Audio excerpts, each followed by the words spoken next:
Esther, chapitre 1. C'était du temps d'Assuérus, de cet Assuérus qui régnait depuis l'Inde jusqu'en Éthiopie sur 127 provinces. Et le roi Assuérus était alors assis sur son trône royal à Suse, dans la capitale. La 3e année de son règne, il fit un festin à tous ses princes et à ses serviteurs. Les commandants de l'armée des Perses et des Mèdes, les grands et les chefs des provinces furent réunis en sa présence. Il montra la splendide richesse de son royaume et l'éclatante magnificence de sa grandeur pendant nombre de jours, pendant 180 jours. Lorsque ces jours furent écoulés, le roi fit pour tout le peuple qui se trouvait à Suse, la capitale, depuis le plus grand jusqu'au plus petit, un festin qui dura 7 jours, dans la cour du jardin de la maison royale. Des tentures blanches, vertes et bleues, étaient attachés par des cordons de byssus et de pourpre à des anneaux d'argent et à des colonnes de marbre. Des lits d'or et d'argent reposaient sur un pavé de porphyre, de marbre, de nacre et de pierre noire. On servait à boire dans des vases d'or, de différentes espèces, et il y avait abondance de vin royal, grâce à la libéralité du roi. Mais on ne forçait personne à boire, car le roi avait ordonné à tous les gens de sa maison de se conformer à la volonté de chacun. La reine Vasthi fit aussi un festin pour les femmes dans la maison royale du roi Assuérus. Le 7e jour, comme le cœur du roi était réjoui par le vin, il ordonna à Méhuman, Biztha, Harbona, Bigtha, Abagtha, Zétar et Carcas, les 7 eunuques qui servaient devant le roi Assuérus, d'amener en sa présence la reine Vasthi avec la couronne royale, pour montrer sa beauté au peuple et aux grands, car elle était belle de figure. Mais la reine Vasthi refusa de venir, quand elle reçut par les eunuques l'ordre du roi. Et le roi fut très irrité, il fut enflammé de colère. Alors le roi s'adressa aux sages qui avaient la connaissance des temps, car ainsi se traitaient les affaires du roi, devant tous ceux qui connaissaient les lois et le droit. Il avait auprès de lui Karshena, Shétar, Admata, Tarsis, Mérès, Marzena, Memucan, 7 princes de Perse et de Médie, qui voyaient la face du roi et qui occupaient le premier rang dans le royaume. « Quelle loi, dit-il, faut-il appliquer à la reine Vasthi pour n'avoir point exécuté ce que le roi Assuérus lui a ordonné par les eunuques ?» Memucan répondit devant le roi et les princes.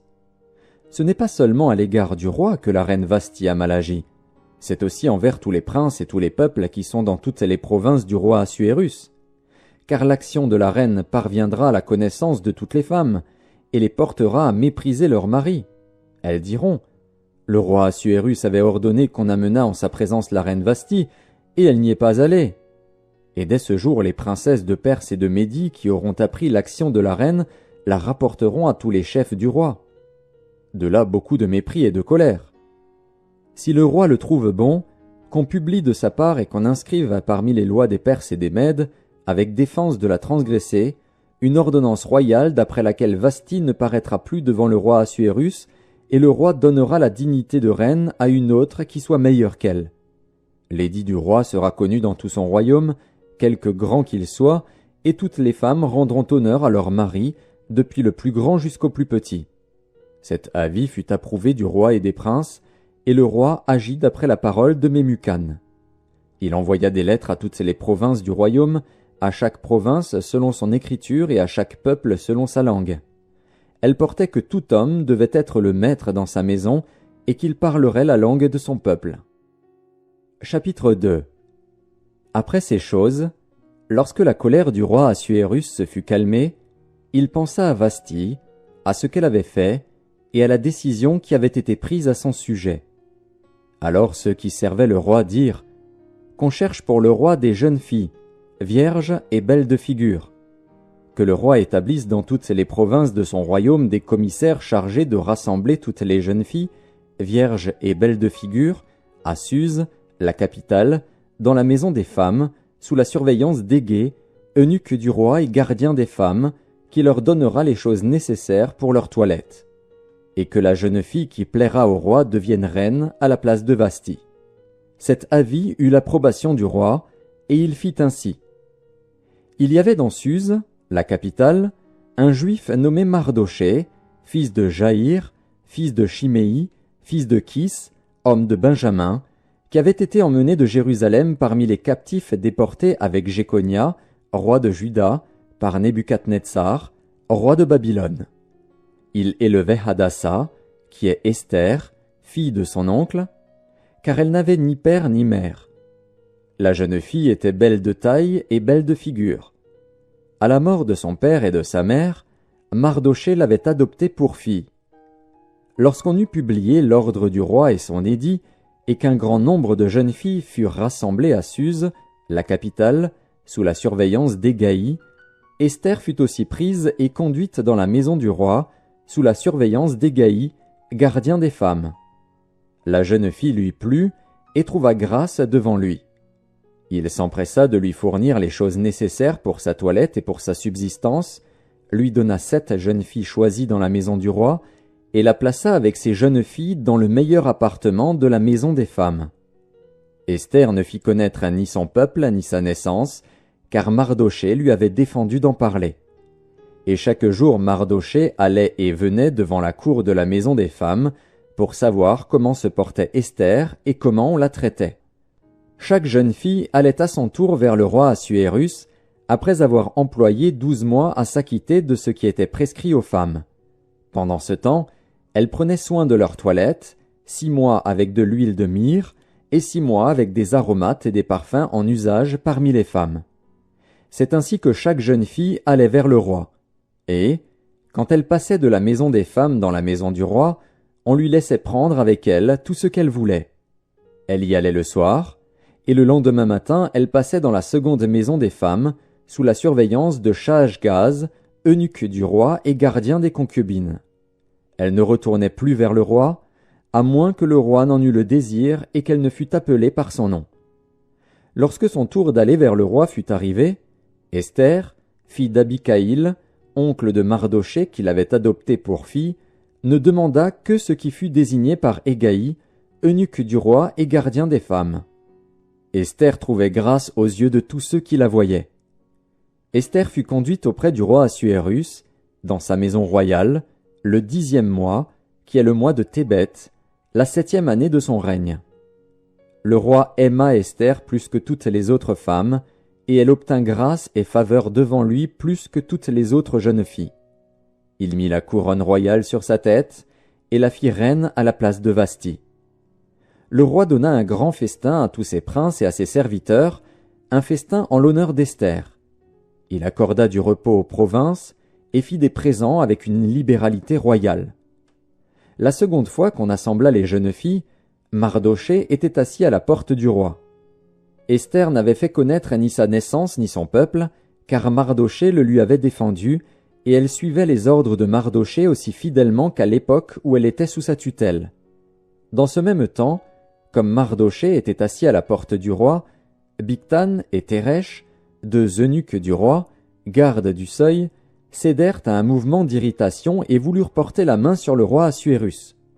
Mardochée eut connaissance de la chose et en informa la reine Esther, qui la redit au roi de la part de Mardochée. Le fait ayant été vérifié et trouvé exact, les 2 eunuques furent pendus à un bois. Et cela fut écrit dans le livre des Chroniques en présence du roi. Chapitre 3. Après ces choses, le roi Assuérus fit monter au pouvoir Aman, fils d'Amédatha, l'Agagite. Il l'éleva en dignité et plaça son siège au-dessus de ceux de tous les chefs qui étaient auprès de lui. Tous les serviteurs du roi, qui se tenaient à la porte du roi, fléchissaient le genou et se prosternaient devant Aman, car tel était l'ordre du roi à son égard. Mais Mardochée ne fléchissait point le genou et ne se prosternait point. Et les serviteurs du roi, qui se tenaient à la porte du roi, dirent à Mardochée, « Pourquoi transgresses-tu l'ordre du roi ?»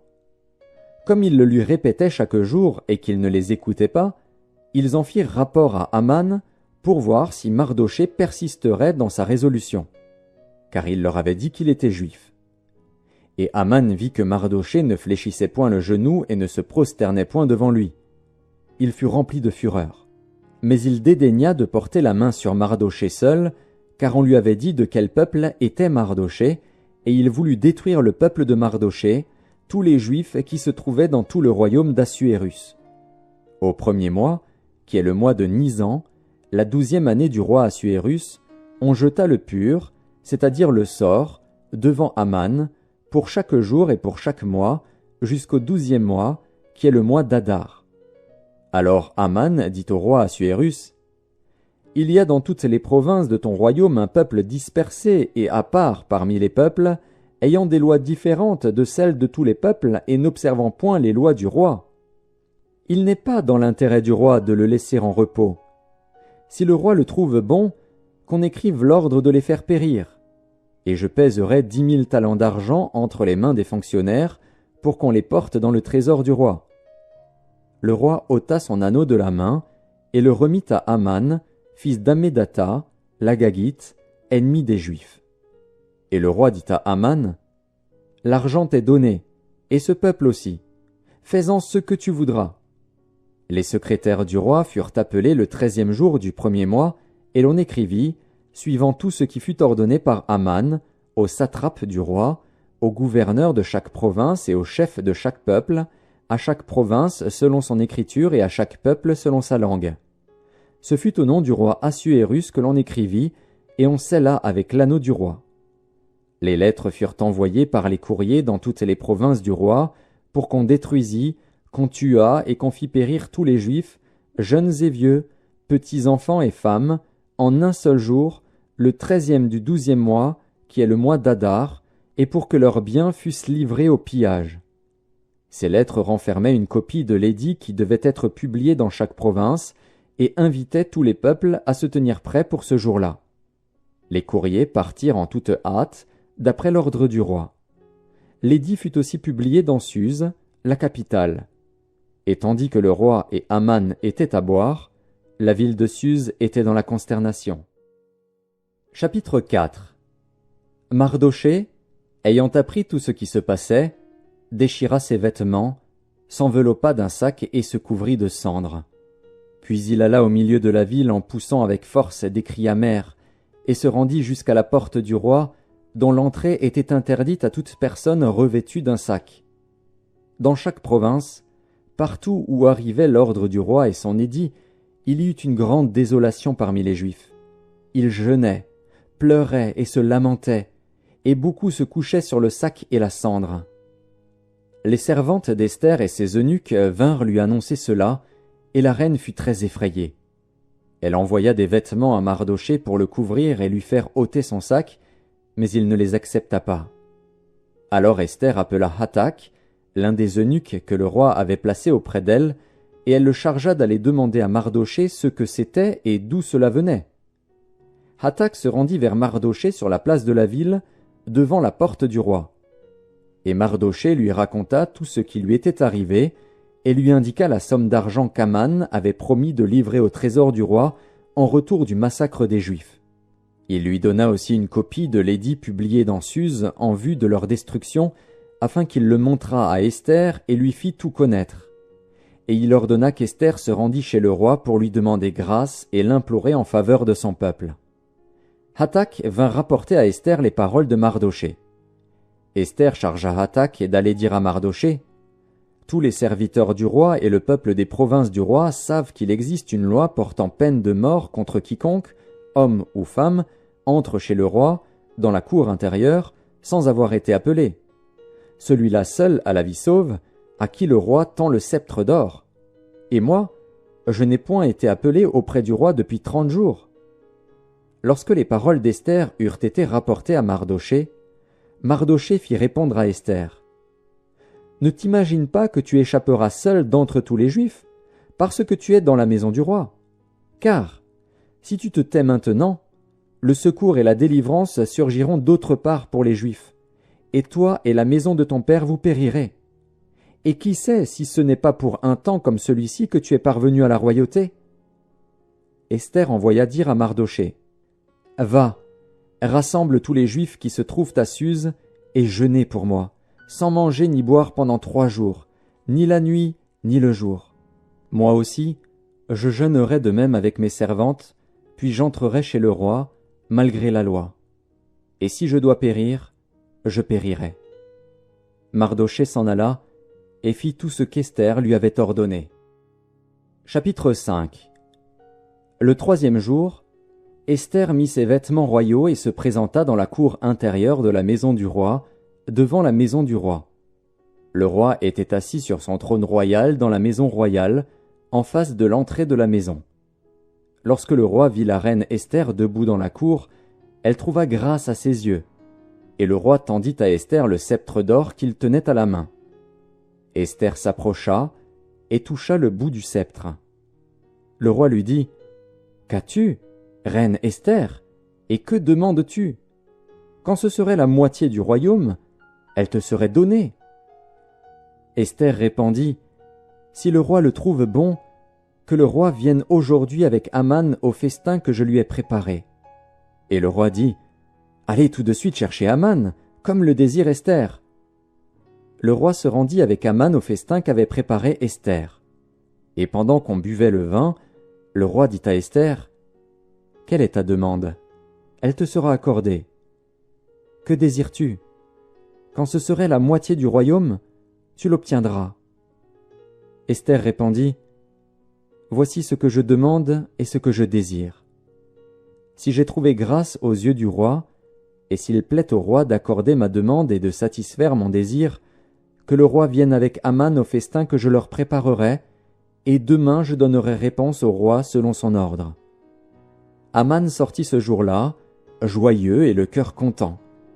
Mais lorsqu'il vit, à la porte du roi, Mardochée qui ne se levait ni ne se remuait devant lui, il fut rempli de colère contre Mardochée. Il sut néanmoins se contenir, et il alla chez lui. Puis il envoya chercher ses amis et Zeresh, sa femme. Aman leur parla de la magnificence de ses richesses, du nombre de ses fils, de tout ce qu'avait fait le roi pour l'élever en dignité et du rang qu'il lui avait donné au-dessus des chefs et des serviteurs du roi. Et il ajouta, « Je suis même le seul que la reine Esther ait admis avec le roi au festin qu'elle a fait, et je suis encore invité pour demain chez elle avec le roi. Mais tout cela n'est d'aucun prix pour moi aussi longtemps que je verrai Mardochée, le juif, assis à la porte du roi. » Zeresh, sa femme, et tous ses amis lui dirent, « Qu'on prépare un bois haut de 50 coudées, et demain matin demande au roi qu'on y pende Mardochée. Puis tu iras joyeux au festin avec le roi. » Cet avis plut à Aman, et il fit préparer le bois. Chapitre 6. Cette nuit-là, le roi ne put pas dormir, et il se fit apporter le livre des Annales, les Chroniques. On les lut devant le roi, et l'on trouva écrit ce que Mardochée avait révélé au sujet de Bigtan et de Téresh, les deux eunuques du roi, gardes du seuil, qui avaient voulu porter la main sur le roi Assuérus. Le roi dit, « Quelle marque de distinction et d'honneur Mardochée a-t-il reçu pour cela? » « Il n'a rien reçu, » répondirent ceux qui servaient le roi. Alors le roi dit, « Qui est dans la cour ?» Aman était venu dans la cour extérieure de la maison du roi pour demander au roi de faire pendre Mardochée au bois qu'il avait préparé pour lui. Les serviteurs du roi lui répondirent, « C'est Aman qui se tient dans la cour. » Et le roi dit, « Qu'il entre. » Aman entra, et le roi lui dit, « Que faut-il faire pour un homme que le roi veut honorer ?» Aman se dit en lui-même, « Quel autre que moi le roi voudrait-il honorer ?» Et Aman répondit au roi, « Pour un homme que le roi veut honorer, il faut prendre le vêtement royal dont le roi se couvre et le cheval que le roi monte et sur la tête duquel se pose une couronne royale.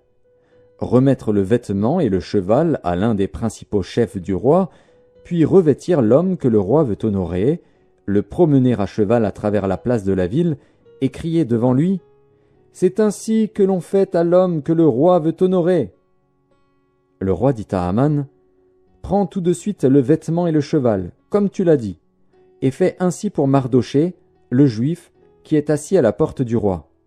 Ne néglige rien de tout ce que tu as mentionné. » Et Aman prit le vêtement et le cheval, il revêtit Mardochée, il le promena à cheval à travers la place de la ville, et il cria devant lui, « C'est ainsi que l'on fait à l'homme que le roi veut honorer. » Mardochée retourna à la porte du roi, et Aman se rendit en hâte chez lui, désolé et la tête voilée.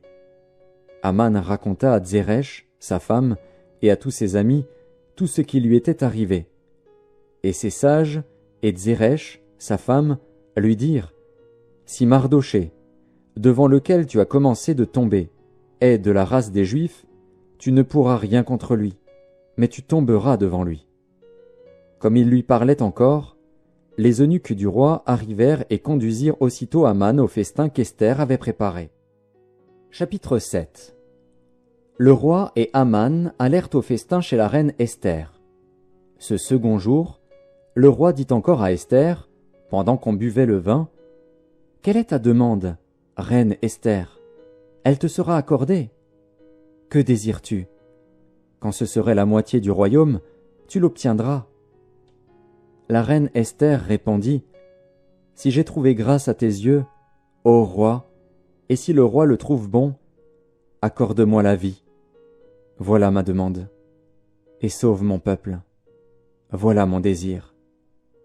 Car nous sommes vendus, moi et mon peuple, pour être détruits, égorgés, anéantis.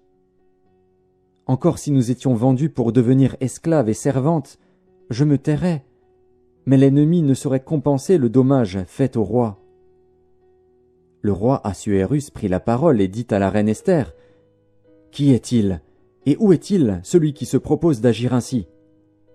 Esther répondit, « L'oppresseur, l'ennemi, c'est Aman, ce méchant-là. » Aman fut saisi de terreur en présence du roi et de la reine. Et le roi, dans sa colère, se leva et quitta le festin pour aller dans le jardin du palais. Aman resta pour demander grâce de la vie à la reine Esther, car il voyait bien que sa perte était arrêtée dans l'esprit du roi. Lorsque le roi revint du jardin du palais dans la salle du festin, il vit Aman qui s'était précipité vers le lit sur lequel était Esther, et il dit, « Serait-ce encore pour faire violence à la reine, chez moi, dans le palais ?» Dès que cette parole fut sortie de la bouche du roi, on voila le visage d'Aman. Et Harbona, l'un des eunuques, dit en présence du roi, « Voici, le bois préparé par Aman pour Mardochée, qui a parlé pour le bien du roi, est dressé dans la maison d'Aman, à une hauteur de 50 coudées. » Le roi dit, « Qu'on y pende Aman. » Et l'on pendit Aman au bois qu'il avait préparé pour Mardochée. Et la colère du roi s'apaisa. Chapitre 8. En ce même jour, le roi Assuérus donna à la reine Esther la maison d'Aman, l'ennemi des Juifs. Et Mardochée parut devant le roi, car Esther avait fait connaître la parenté qui l'unissait à elle. Le roi ôta son anneau, qu'il avait repris à Aman, et le donna à Mardochée. Esther, de son côté, établit Mardochée sur la maison d'Aman. Puis Esther parla de nouveau en présence du roi. Elle se jeta à ses pieds, elle pleura, elle le supplia d'empêcher les effets de la méchanceté d'Aman, la Gagite, et la réussite de ses projets contre les Juifs. Le roi tendit le sceptre d'or à Esther, qui se releva et resta debout devant le roi. Elle dit alors, « Si le roi le trouve bon et si j'ai trouvé grâce devant lui, si la chose paraît convenable au roi et si je suis agréable à ses yeux, qu'on écrive pour révoquer les lettres conçues par Aman, fils d'Amédatha, la Gagite, et écrites par lui dans le but de faire périr les Juifs qui sont dans toutes les provinces du roi. Car comment pourrais-je voir le malheur qui atteindrait mon peuple, et comment pourrais-je voir la destruction de ma race ?» Le roi Assuérus dit à la reine Esther et au juif Mardochée, « Voici, j'ai donné à Esther la maison d'Aman, et il a été pendu au bois pour avoir étendu la main contre les Juifs. Écrivez donc en faveur des Juifs comme il vous plaira, au nom du roi, et scellez avec l'anneau du roi. Car une lettre écrite au nom du roi et scellée avec l'anneau du roi ne peut être révoquée. » Les secrétaires du roi furent appelés en ce temps, le 23e jour du 3e mois, qui est le mois de Sivan, et l'on écrivit, suivant tout ce qui fut ordonné par Mardochée, aux Juifs, aux satrapes, aux gouverneurs et aux chefs des 127 provinces situées de l'Inde à l'Éthiopie, à chaque province selon son écriture, à chaque peuple selon sa langue, et aux Juifs selon leur écriture et selon leur langue. On écrivit au nom du roi Assuérus, et l'on scella avec l'anneau du roi. On envoya les lettres par des courriers ayant pour monture des chevaux et des mulets nés de juments. Par ces lettres, le roi donnait aux Juifs, en quelque ville qu'ils fussent, la permission de se rassembler et de défendre leur vie, de détruire, de tuer et de faire périr, avec leurs petits-enfants et leurs femmes, tous ceux de chaque peuple et de chaque province qui prendraient les armes pour les attaquer, et de livrer leurs biens au pillage, et cela en un seul jour, dans toutes les provinces du roi Assuérus, le 13e du 12e mois, qui est le mois d'Adar. Ces lettres renfermaient une copie de l'édit qui devait être publié dans chaque province, et informaient tous les peuples que les Juifs se tiendraient prêts pour ce jour-là à se venger de leurs ennemis. Les courriers, montés sur des chevaux et des mulets, partirent aussitôt et en toute hâte, d'après l'ordre du roi. L'édit fut aussi publié dans Suse, la capitale. Mardochée sortit de chez le roi, avec un vêtement royal bleu et blanc, une grande couronne d'or, et un manteau de byssus et de pourpre. La ville de Suse poussait des cris et se réjouissait. Il n'y avait pour les Juifs que bonheur et joie, allégresse et gloire. Dans chaque province et dans chaque ville, partout où arrivait l'ordre du roi et son édit, il y eut parmi les Juifs de la joie et de l'allégresse, des festins et des fêtes. Et beaucoup de gens d'entre les peuples du pays se firent juifs, car la crainte des Juifs les avait saisis. Chapitre 9. Au 12e mois, qui est le mois d'Adar, le 13e jour du mois, jour où devait s'exécuter l'ordre et l'édit du roi, et où les ennemis des Juifs avaient espéré dominer sur eux, ce fut le contraire qui arriva, et les Juifs dominèrent sur leurs ennemis. Les Juifs se rassemblèrent dans leur ville, dans toutes les provinces du roi Assuérus, pour mettre la main sur ceux qui cherchaient leur perte. Et personne ne put leur résister, car la crainte qu'on avait d'eux s'était emparée de tous les peuples. Et tous les chefs des provinces, les satrapes, les gouverneurs, les fonctionnaires du roi, soutinrent les Juifs, à cause de l'effroi que leur inspirait Mardochée. Car Mardochée était puissant dans la maison du roi, et sa renommée se répandait dans toutes les provinces, parce qu'il devenait de plus en plus puissant. Les Juifs frappèrent à coups d'épée tous leurs ennemis, ils les tuèrent et les firent périr. Ils traitèrent comme il leur plut ceux qui leur étaient hostiles. Dans Suse, la capitale, les Juifs tuèrent et firent périr 500 hommes, et ils égorgèrent Parchandata, Dalphon, Aspata, Porata, Adalia, Aridata, Parmashta, Arisaï, Aridaï et Vagezata, les 10 fils d'Aman, fils d'Amédata, l'ennemi des Juifs. Mais ils ne mirent pas la main au pillage. Ce jour-là, le nombre de ceux qui avaient été tués dans Suse, la capitale, parvint à la connaissance du roi. Et le roi dit à la reine Esther, « Les Juifs ont tué et fait périr dans Suse, la capitale, 500 hommes et les 10 fils d'Aman. Qu'auront-ils fait dans le reste des provinces du roi? Quelle est ta demande? Elle te sera accordée. Que désires-tu encore? Tu l'obtiendras. » Esther répondit, « Si le roi le trouve bon, qu'il soit permis aux Juifs qui sont à Suse d'agir encore demain selon le décret d'aujourd'hui, et que l'on pende au bois les 10 fils d'Aman. » Et le roi ordonna de faire ainsi. L'édit fut publié dans Suse. On pendit les 10 fils d'Aman. Et les Juifs qui se trouvaient à Suse se rassemblèrent de nouveau le 14e jour du mois d'Adar, et tuèrent dans Suse 300 hommes. Mais ils ne mirent pas la main au pillage. Les autres Juifs qui étaient dans les provinces du roi se rassemblèrent et défendirent leur vie.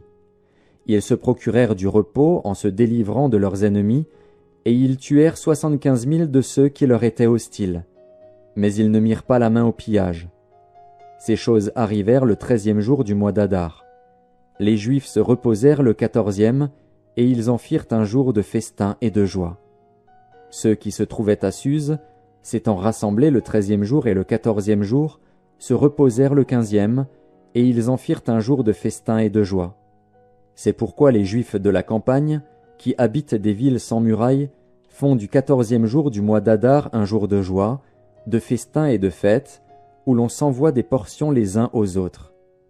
Mardochée écrivit ces choses, et il envoya des lettres à tous les Juifs qui étaient dans toutes les provinces du roi Assuérus, au près et au loin. Il leur prescrivait de célébrer chaque année le 14e jour et le 15e jour du mois d'Adar, comme les jours où ils avaient obtenu du repos en se délivrant de leurs ennemis, de célébrer le mois où leur tristesse avait été changée en joie et leur désolation en jours de fête, et de faire de ces jours des jours de festin et de joie, où l'on s'envoie des portions les uns aux autres et où l'on distribue des dons aux indigents. Les Juifs s'engagèrent à faire ce qu'ils avaient déjà commencé et ce que Mardochée leur écrivit. Car Aman, fils d'Amédatha, l'Agagite, ennemi de tous les Juifs, avait formé le projet de les faire périr, et il avait jeté le pur, c'est-à-dire le sort, afin de les tuer et de les détruire. Mais Esther, s'étant présentée devant le roi ordonna par écrit de faire retomber sur la tête d'Aman le méchant projet qu'il avait formé contre les Juifs, et de le pendre au bois, lui et ses fils. C'est pourquoi on appela ces jours Purim, du nom de Pur. D'après tout le contenu de cette lettre, d'après ce qu'ils avaient eux-mêmes vu et ce qui leur était arrivé, les Juifs prirent pour eux, pour leur postérité et pour tous ceux qui s'attacheraient à eux, la résolution et l'engagement irrévocable de célébrer chaque année ces 2 jours, selon le mode prescrit et au temps fixé. Ces jours devaient être rappelés et célébrés de génération en génération, dans chaque famille, dans chaque province et dans chaque ville. Et ces jours de Purim ne devaient jamais être abolis au milieu des Juifs, ni le souvenir s'en effacer parmi leurs descendants. La reine Esther, fille d'Apikaïl, et le Juif Mardochée écrivirent d'une manière pressante une seconde fois pour confirmer la lettre sur les Purim. On envoya des lettres à tous les Juifs, dans les 127 provinces du roi Assuérus. Elles contenaient des paroles de paix et de fidélité pour prescrire ces jours de Purim au temps fixé, comme le Juif Mardochée et la reine Esther les avaient établis pour eux, et comme ils les avaient établis pour eux-mêmes et pour leur postérité, à l'occasion de leur jeûne et de leurs cris. Ainsi l'ordre d'Esther confirma l'institution des Purim, et cela fut écrit dans le livre. Chapitre 10. Le roi Assuérus imposa un tribut aux pays et aux îles de la mer. Tous les faits concernant sa puissance et ses exploits, et les détails sur la grandeur à laquelle le roi éleva Mardochée, ne sont-ils pas écrits dans le livre des chroniques des rois des Mèdes et des Perses? Car le juif Mardochée était le premier après le roi Assuérus. Considéré parmi les Juifs et aimé de la multitude de ses frères, il rechercha le bien de son peuple et parla pour le bonheur de toute sa race.